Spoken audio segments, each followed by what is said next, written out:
Hello, myself Ravindra Kumar Meena, Assistant Professor Geography, and I welcome you all in this class of Geography. Today we are going to understand and define regional geography of the world and introduction part of Africa continental. आज हम विश्व के प्रादेशिक भूगोल के अंतर्गत हम Africa महाद्वीप की जो सामान्य जानकारी है, उसका सामान्य जो परिचय है उसकी चर्चा करेंगे कि अफ्रीका महाद्वीप में क्या क्या चीज़ें हैं, किस प्रकार का ये महाद्वीप है। सबसे पहले हम देखें तो अफ्रीका महाद्वीप सहस्त्रों वर्षों से पूर्व निग्रोटो जाति के लोगों की संस्कृति का यहाँ विकास हुआ। अपने आप में एक विशेष महाद्वीप है, इसे अंध महाद्वीप भी कहते हैं। इसकी अगर हम लोकेशन और एक्सटेंस देखें कि स्थिति विस्तार, तो अफ्रीका कालद्वीप एशिया के बाद विश्व का सबसे बड़ा महाद्वीप है। इसकी लोकेशन 37 डिग्री 14 मिनट उत्तरी अक्षांश से 34 डिग्री 50 मिनट दक्षिणी अक्षांश और 17 डिग्री 33 मिनट पश्चिमी देशांतर से 51 डिग्री 23 मिनट पूर्वी देशांतर के मध्य स्थित है। यह है इसकी स्थिति एवं विस्तार। इसको हम समझें यहाँ पे, तो यहाँ पे आप देख रहे हो कि ये जो महाद्वीप है, इसके इधर अटलांटिक ओशियन है, इधर हिंद महासागर है, यहाँ पे भूमध्य सागर है और यहाँ पे ये सुएज नहर है। तो अफ्रीका की उत्तर में भूमध्य सागर, यूरोप महाद्वीप, पश्चिम में अंध महासागर, दक्षिण में दक्षिणी महासागर, पूरब में अरब सागर और हिंद महासागर हैं। पूरब में स्वेज जो भूडमरू मध्य जो भूमध्य सागर से जुड़ी हुई है और इसे एशिया से जोड़ता है, तथा स्वेज नहर इसे एशिया से अलग करती है। देखिए यहाँ पे, और जिब्राल्टर जल डमरू मध्य इसे उत्तर में यूरोप महाद्वीप से अलग करता है। ये इसकी स्थिति एवं विस्तार है कि यह महाद्वीप दोनों ही गोलार्धों में उत्तरी, दक्षिणी और देशांतर आधार पर पूर्वी और पश्चिमी दोनों ही गोलार्धों में, अर्थात अक्षांश के आधार पर और देशांतर के आधार पर दोनों ही गोलार्धों में ये स्थित है। इस महाद्वीप में विशाल मरुस्थल हैं, अत्यंत घने वन, विस्तृत घास के मैदान, बड़ी बड़ी नदियाँ व झीलें हैं और विचित्र जंगली जानवर हैं। यहाँ पे बायोडाइवर्सिटी पाई जाती है। मुख्य मध्यांश रेखा, जिसे इक्वेटर लाइन या भूमध्य रेखा कहते हैं, अफ्रीका महाद्वीप की घाना देश की राजधानी अक्रा शहर से होकर गुजरती है। यहाँ सेरेंगेती और क्रूजर राष्ट्रीय उद्यान हैं, तो जलप्रपात और वर्षा के वन भी हैं। यानी अपने आप में यहाँ सारी विशेषताएं हैं। यहाँ एक ओर विश्व का सबसे बड़ा मरुस्थल सहारा है, तो दूसरी ओर किलिमंजारो पर्वत भी है और सुसुप्त ज्वालामुखी भी है। युगांडा, तंजानिया और केन्या की सीमा पर स्थित विक्टोरिया झील अफ्रीका की सबसे बड़ी और संपूर्ण पृथ्वी पर मीठे पानी की दूसरी बड़ी झील है और यह झील दुनिया की सबसे लंबी नील नदी की पानी का स्रोत भी है। ये कुछ सामान्य जानकारी है इस महाद्वीप की। ये महाद्वीप आपको यहाँ पृथ्वी पे ग्लोब पे नज़र आ रहा है कि इधर है हिंद महासागर, इधर है अटलांटिक ओशियन, यहाँ पे है भूमध्य सागर और ये है बड़ा सारा महाद्वीप, जिसका क्षेत्रफल हम देखें तो लगभग 3 अरब 2 करोड़ 21 लाख 532 किलोमीटर है, वर्ग किलोमीटर। और जो डेंसिटी है यहाँ पे लगभग 31 व्यक्ति पर किलोमीटर के आसपास है। देश यहाँ पे लगभग 54 हैं और यहाँ पे अलग अलग प्रकार की भाषाएं हैं जो बोली जाती हैं। खास बात यह है कि यहाँ से जो तीनों बड़ी रेखाएं हैं, जिसमें भूमध्य रेखा, कर्क रेखा और मकर रेखा गुजरती हैं इस महाद्वीप के अंदर होके।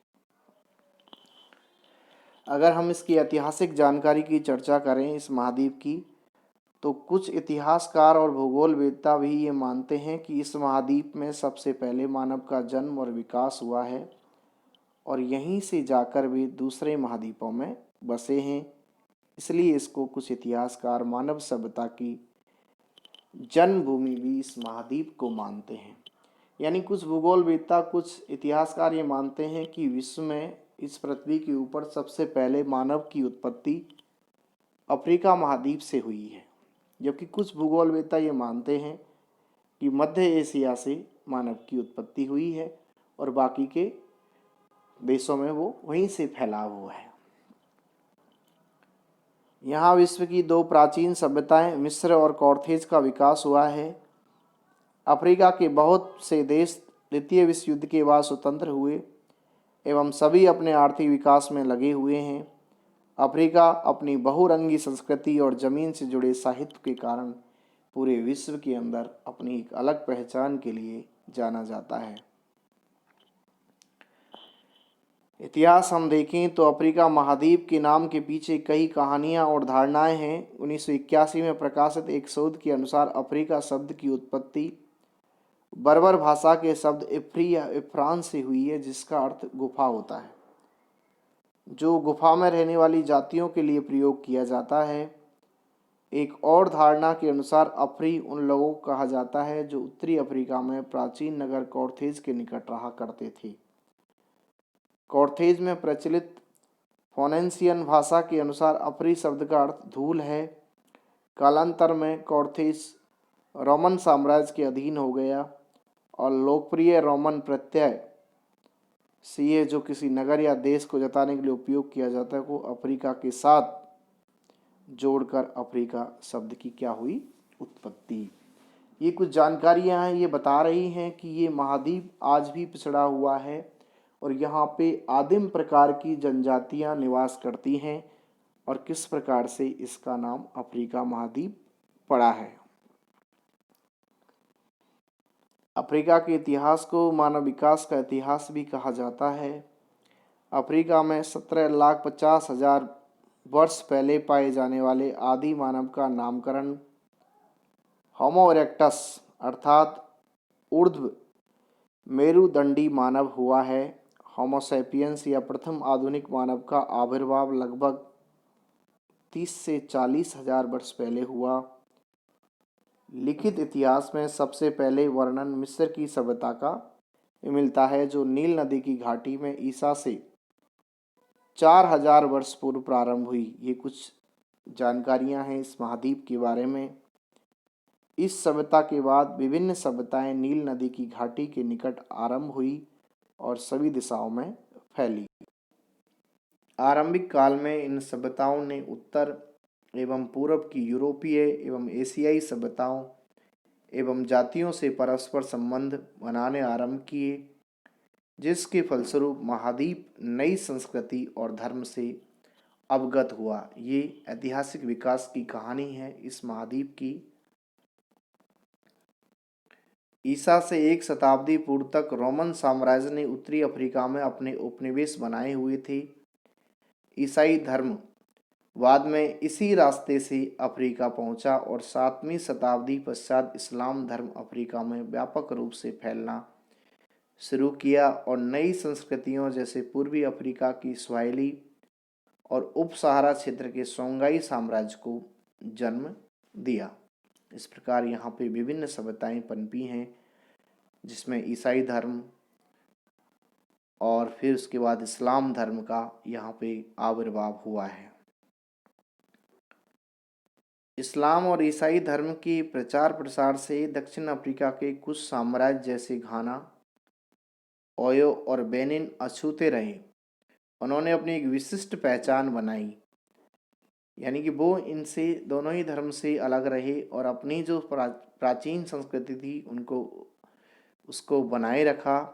इस्लाम के प्रचार के साथ ही अरब की दास व्यापार की भी शुरुआत हुई, जिसने यूरोपियन देशों को अफ्रीका की तरफ आकर्षित किया और अफ्रीका को एक यूरोपीय उपनिवेश बनाने का मार्ग प्रशस्त किया।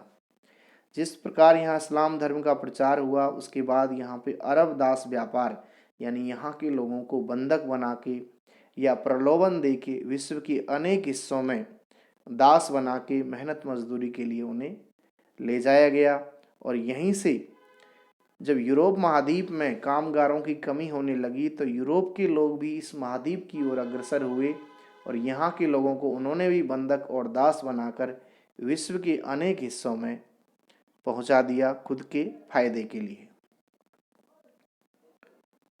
19वीं शताब्दी से शुरू हुआ ये औपनिवेशिक काल 1951 में लीबिया की स्वतंत्रता की प्राप्ति के बाद खत्म होने लगा और 1993 तक अधिक तक जो अफ्रीकी देश यूरोपीय महाद्वीप के देशों के अधीन थे वो उपनिवेशवाद से मुक्त हो गए।